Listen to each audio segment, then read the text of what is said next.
Olá pessoal, saudações! Sejam bem-vindos à nossa 8ª aula de Estatística Aplicada, que corresponde ao dia 18 de março de 2021. Para a aula de hoje, nós estudaremos estimação pontual. Estimação é uma parte da inferência estatística. E inferência estatística é uma parte da estatística que trata o quê? Que busca fazer generalizações, afirmações sobre uma população a partir de dados amostrais, ou seja, a partir da observação de uma parte da população. Dentro da inferência estatística, existe a parte que trata da estimação, que faz a generalização de resultados a partir da amostra para toda a população, e existe os testes de hipótese. O teste de hipótese, a gente vai ver posteriormente, ele faz o seguinte, funciona da seguinte forma: a gente faz afirmações sobre os parâmetros ou o comportamento da população, e a partir dessas afirmações nós coletamos dados amostrais, e a partir dos dados amostrais nós rejeitamos ou não a hipótese formulada inicialmente num problema. Tá? Então a gente vai iniciar nossa aula sobre estimação pontual. Para isso a gente tem uma introdução, nós vamos falar sobre estimação, propriedades de estimadores, quais as propriedades de um bom estimador. Nós já devemos ter em mente o que significa estimador, né? Então tem as propriedades como estimador não viciado, consistente, eficiente, e a avaliação de um estimador através do erro quadrático médio, ou mean square erro, MSE, mean square erro, erro quadrático médio, traduzindo para a nossa língua portuguesa. Né? E algumas sugestões de estudos adicionais que a gente não vai entrar em detalhes aqui, mas pelo menos vamos citá-los. Então, vejamos. Considere uma amostra x1, x2, xn de uma variável aleatória x, onde essa variável aleatória x ela descreve o comportamento de alguma característica da população. Consideremos também θ como sendo um parâmetro que desejamos estimar. Parâmetro a gente já sabe que é uma característica numérica da população. Como, por exemplo, a média, né? Esperança de x igual a μ. Um estimador do parâmetro θ é qualquer função das observações amostrais, como a gente já deveria saber. Em geral, a gente vai denotar o estimador por θ chapéu, né? Igual uma função dos dados amostrais, f de x1 até xn. Como x1 até xn é uma amostra aleatória da variável aleatória x, então uma função de dados amostrais, que são variáveis aleatórias, então também vai ser uma variável aleatória. Ou seja, o nosso θ chapéu é uma variável aleatória, portanto tem uma distribuição de probabilidade com determinadas características. Por exemplo, com valor esperado, esperança de θ chapéu, variância de θ chapéu e assim por diante. Um estimador é o que chamamos antes de estatística, porém ele é associado a um parâmetro populacional. É uma estatística utilizada para fazer inferência sobre toda uma população, sobre um parâmetro. E estimativa é um valor particular, né, assumido pelo estimador em uma particular amostra. Já é um número observado na amostra. Bom, propriedades de estimadores. Quando a gente tem um estimador, o objetivo do estimador é fazer afirmações sobre o parâmetro populacional, certo? Então, os estimadores a gente pode comparar como sendo, por exemplo, nesse exemplo aqui dessas figuras, um estimador pode ser, vamos representar, digamos, por uma arma. Então, a gente vai testar essa arma e verificar, eu tenho 4 tipos de armas, a arma A, B, C, D. Dentre essas armas, eu vou testar, cada uma delas, vou testar no alvo. Né? Então, eu atiro nos alvos e quero tomar uma decisão qual a melhor arma a ser comprada. Né? Então, por exemplo, na arma A, nós percebemos que existe uma dispersão, né? Existe uma certa distância dos pontos em relação ao alvo, né? A mosca. Né? Então, a gente diz que como a distância dos pontos em relação ao alvo não é muito próxima, então ela é pouco acurada. Ela não tem acurácia. Ela não atinge o alvo com grande frequência. Então, a arma A ela tem pouca acurácia, olha, pouca acurada. Porém, se nós considerarmos em média essas distâncias, cada tiro desse tem uma distância em relação ao alvo.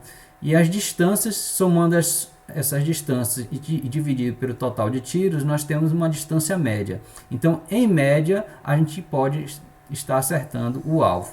E a gente diz que é uma estimativa, uma arma não viesada. Então, a arma é não viesada. Então, a arma está fazendo o papel do estimador.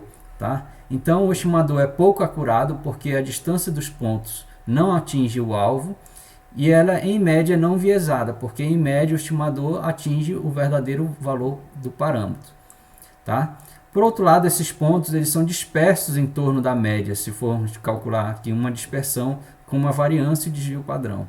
Né? Então, era pouco precisa, porque a distância dos pontos em relação ao valor médio, que é o alvo aqui, coincide com o alvo. Então, a distância em relação à média, nós temos uma pouca precisão. E a grande dispersão, o inverso é pouca precisão. Então, é baixa precisão na arma. Já no item B, a arma B, nós vemos que a acurácia, né, a distância dos pontos em relação ao alvo é distante. Então, é pouco acurada. Tá? Então, pouco acurada a arma B. Agora, em média, se calcularmos a distância média, daríamos uma distância média por aqui assim. Ela é distante do verdadeiro alvo, então ela é viesada. Então a arma B é viesada. E a dispersão é um pouco alta em torno da média, então é pouco precisa. Baixa precisão. Aqui, ó, item B, arma B, baixa precisão. Já a arma C, percebemos que a acurácia, a distância dos pontos em relação ao alvo, é próximo. Né? Esses pontos se aproximam do alvo. Então ela tem uma boa acurácia. Né? Então, a arma C muito acurada. Tá? A dispersão dos dados em torno da média, a média aqui, em média também o alvo atinge, os tiros atingem o alvo em média. Então, ela é não viesada a arma C. E a dispersão dos pontos dos tiros em relação à média, a distância média do alvo, ela é pequena, é baixa. Então, ela tem baixa dispersão, então tem alta precisão. Então a arma C tem boa precisão. Já a arma D, a gente percebe que a distância dos pontos em relação ao alvo é alta. Então ela tem pouca acurácia. Tem pouco acurada. A arma D. Em média, os pontos estão distantes do alvo. Então ela é viesada. Então a arma D é viesada. Agora, a dispersão dos pontos em relação ao valor médio dos pontos, das distâncias, o valor médio vai dar aqui por aqui. E os pontos estão bem próximos do valor médio. Então, ela tem uma pouca dispersão, consequentemente, alta precisão. Então, alta precisão. Bom, dentre essas armas, o ideal é que ela, em média, atinja o alvo, como o item, a arma C e a arma A. Porém, com baixa dispersão em torno da média. A arma C, ela tem baixa dispersão em torno da média. Aqui tem uma alta dispersão no A, ó, baixa precisão. Então é alta precisão no C, boa precisão, ó, boa precisão no C. E a acurácia seja boa também. A arma A tem a acurácia porque a distância dos pontos em relação ao alvo, na verdade, a acurácia não é tão boa. Ela é pouco acurada na arma A. Já a distância dos pontos em relação ao alvo, na arma C, ela é boa. Então, tem boa acurácia. A arma C. Então, ela é não viesada, muito acurada e boa precisão, que é a baixa dispersão. Então, compraríamos a arma C. Tá? Então, o estimador a ser utilizado seria o estimador C, considerando precisão, acurácia e viés. Em média, acerta o alvo. Tá? A ideia do bom estimador, ela é comparada também assim. Suponha que você vai contratar, você é dono de uma empresa, né? E você vai contratar um funcionário. Então, para contratar um bom funcionário, você deve levar em consideração vários critérios. Dentre eles, o que? O conhecimento técnico. Será que ele tem um conhecimento técnico que resolve os problemas da empresa? No entanto, só o conhecimento técnico pode não ser suficiente. Poderíamos levar em consideração também, por exemplo, as habilidades emocionais, a capacidade de trabalhar em equipe, por exemplo, né? Então, isso seria um novo critério. Então, um bom funcionário para ser contratado deveria ter não apenas boas habilidades técnicas, mas também a capacidade, uma inteligência emocional. E aí, considerando esses dois critérios, né, conjuntamente, nós teríamos um bom estimador ou um bom funcionário para poder fazer a inferência sobre um parâmetro populacional. Então, essa é a ideia de ter bons estimadores, né? Porque nós, na estatística, podemos ter mais de um tipo de estimador para fazer inferência sobre um parâmetro populacional. O caso da arma aqui, a gente poderia também considerar o preço, seria um outro critério. Não apenas o viés, não apenas a precisão e não apenas a acurácia, mas também o preço, seria um outro critério, né? E na prática a gente procura ter um equilíbrio, né, um bom senso na combinação de todos os critérios para se ter um bom estimador, porque a gente não pode ser rigoroso apenas em determinadas características, né? Às vezes a gente ganha em uma propriedade e perde em outra, então é necessário um bom senso, um equilíbrio entre os vários critérios a serem adotados.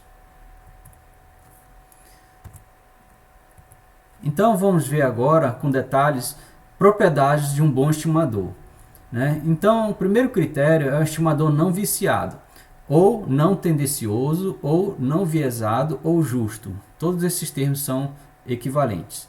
Então, o estimador θ-chapéu é dito ser não viciado para o parâmetro θ se o seu vício, definido por o vício B de θ-chapéu, é igual ao valor esperado para o seu parâmetro, para o seu estimador θ-chapéu, menos θ for igual a zero.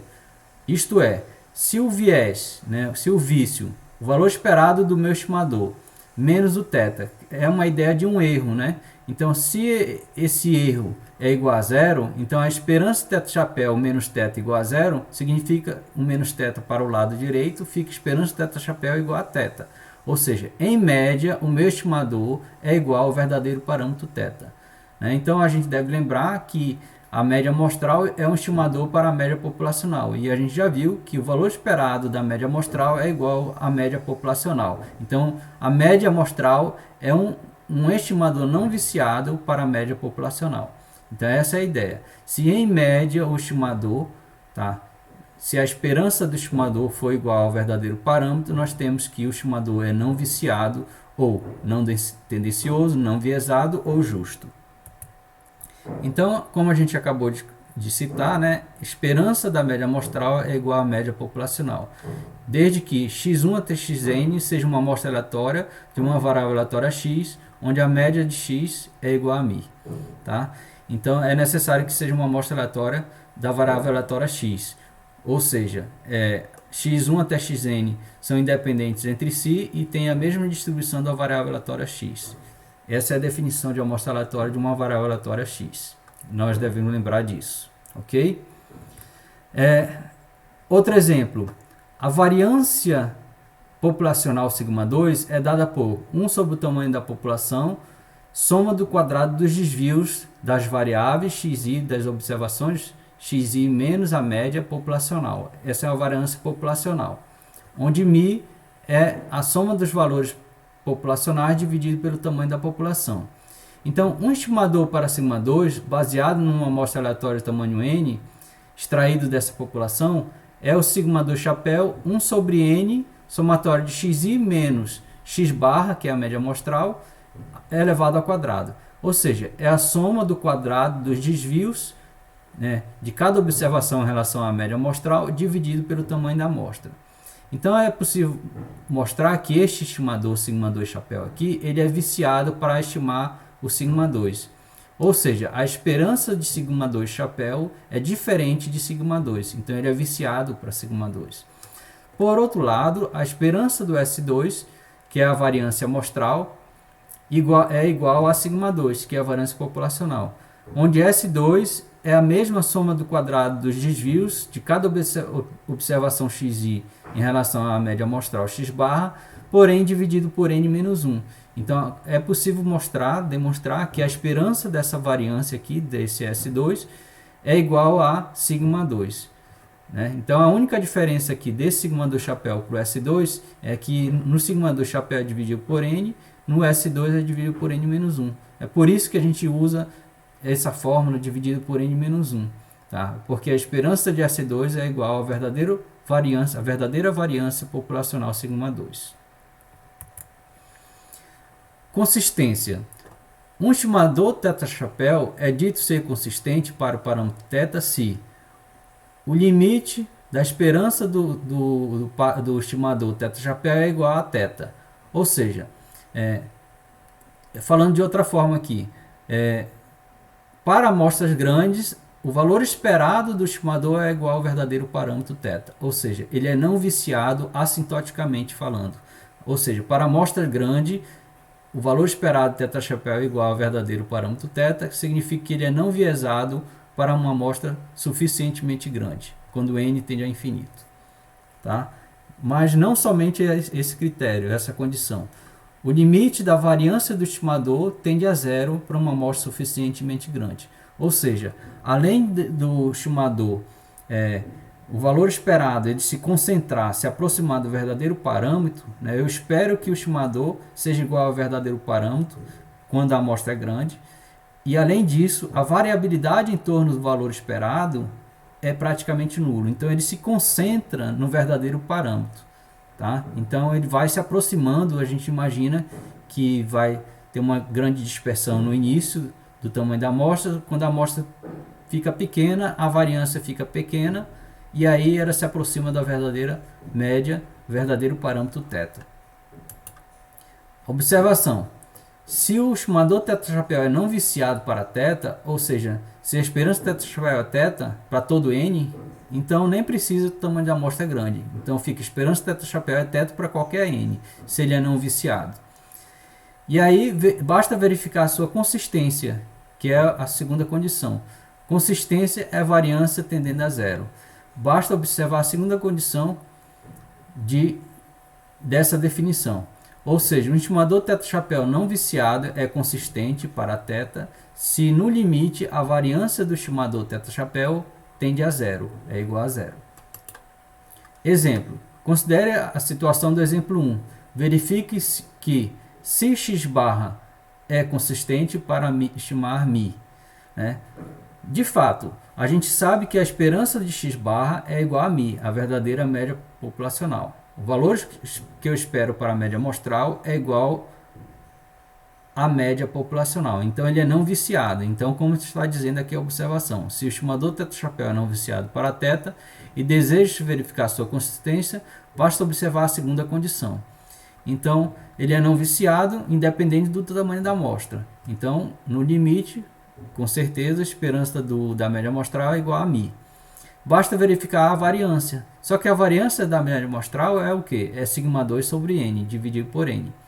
No limite, sigma 2 dividido por n, o n tende a ser muito grande, sigma 2 dividido por um número muito grande, tende a zero. Então, a variância de sigma 2 sobre n tende a zero quando n é muito grande. Então, ele é consistente. A média amostral, além de ser não viciada, ela é consistente. A variância tende a ser muito pequena, muito próxima de zero, quanto maior for a amostra. Então é por isso que é desejável estimar a média pela média amostral. Até mesmo pelo teorema central do limite, a gente sabe que tem distribuição normal e a variância ela tende a zero, se concentra no verdadeiro valor da média. Um estimador eficiente.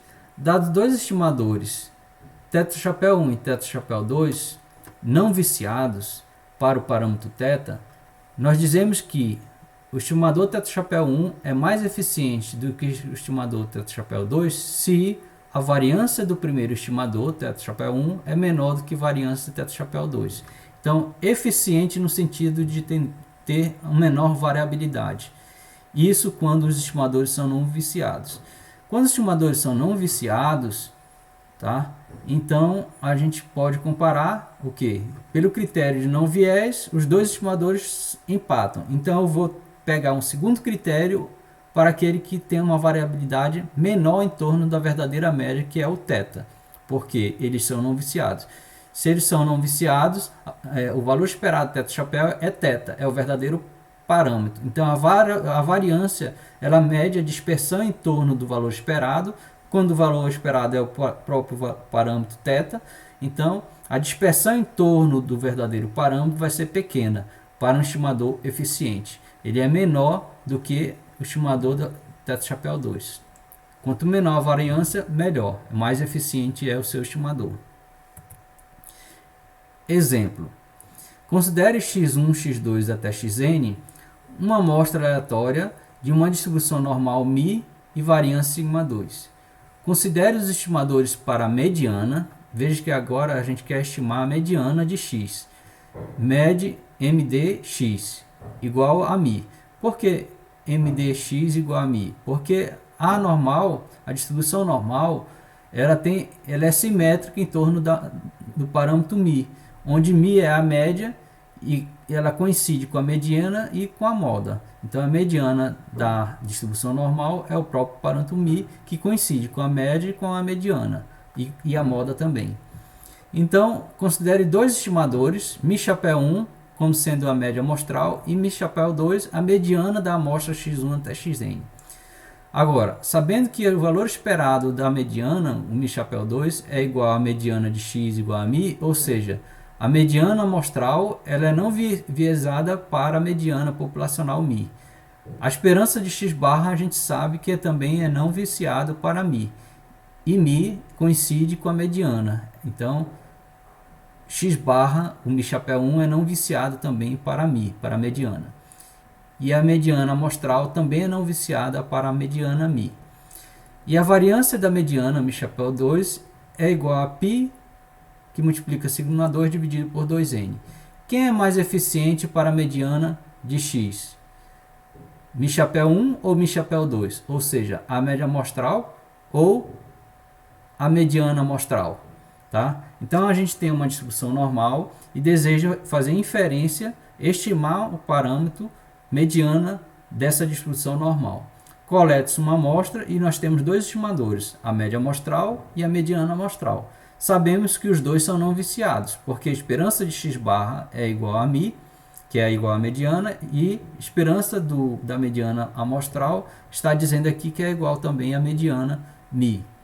Então, para ser eficiente, se eles são não viciados, os dois, só tem um critério de desempate, digamos assim, que seria o de menor variância. O que tem a menor variância eu vou preferir, porque ele vai ser mais eficiente, ele será eficiente. Então, a variância da mediana amostral nós já temos aqui. E a variância da média amostral nós já sabemos que é igual a sigma 2 sobre n.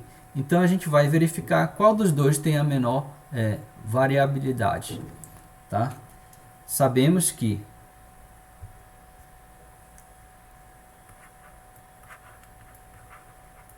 a variância de x barra, aí a gente vai comparar a variância de x barra com a variância de mediana.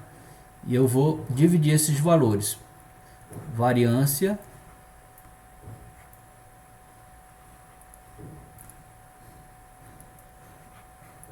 da mediana de x. x1 até xn.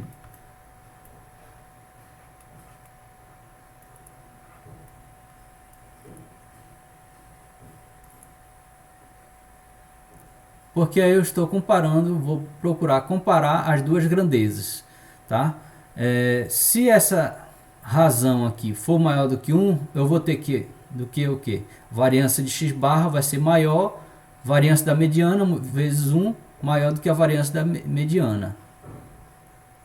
Se for menor do que 1 essa razão, eu vou ter que a variância de x barra sobre a variância da mediana menor do que 1. Multiplicando a variância da mediana, vai ficar a variância x barra menor do que a variância da mediana. Por isso que eu estou fazendo a razão, que aí eu vou saber quem é maior, quem é menor. Então, a variância de x barra, nós sabemos que é igual a sigma 2 sobre n, dividido pela variância da mediana. Quem é a variância da mediana? Π sigma 2 sobre 2n. Π sigma 2 sobre 2n. Isso é igual. Esse n vai cancelar com esse n daqui. Esse sigma 2 vai cancelar com esse sigma 2 aqui. Então, fica 1 sobre π sobre meio, fica 2 sobre π. 2 sobre π. O π é 3,14. 3,14. Então, 2 dividido por 3,14 vai ser menor do que 1. Menor do que 1. Logo, a variância da média amostral x barra é menor, variância da mediana multiplicada por 1. Então, a variância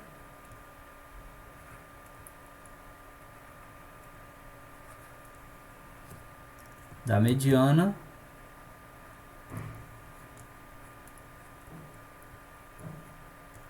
de x1 até xn.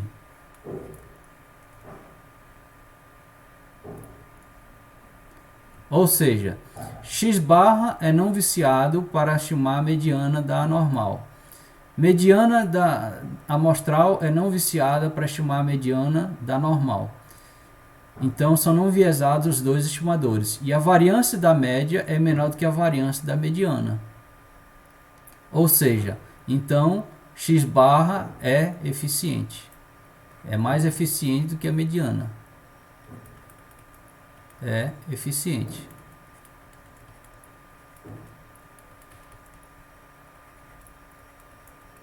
Porque a variabilidade dele em torno da mediana é menor do que a variabilidade da mediana, do estimador mediano em torno da mediana. Ok? Então, isso que acontece. Então, a média amostral é eficiente quando comparada à mediana amostral.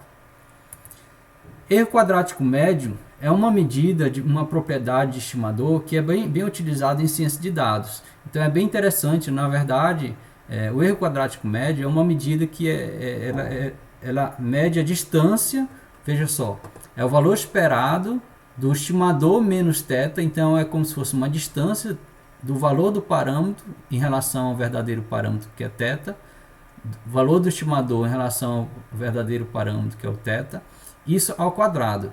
É o quanto eu espero que o estimador esteja em relação a θ, ao que me interessa que é o parâmetro θ, mais ao quadrado. Então essa é uma medida que está elevada ao quadrado. Quando eu tiro a raiz, eu tenho o root mean square, tá? Root mean square error, né? Que é a raiz quadrada do erro médio quadrático, tá? Root mean square error.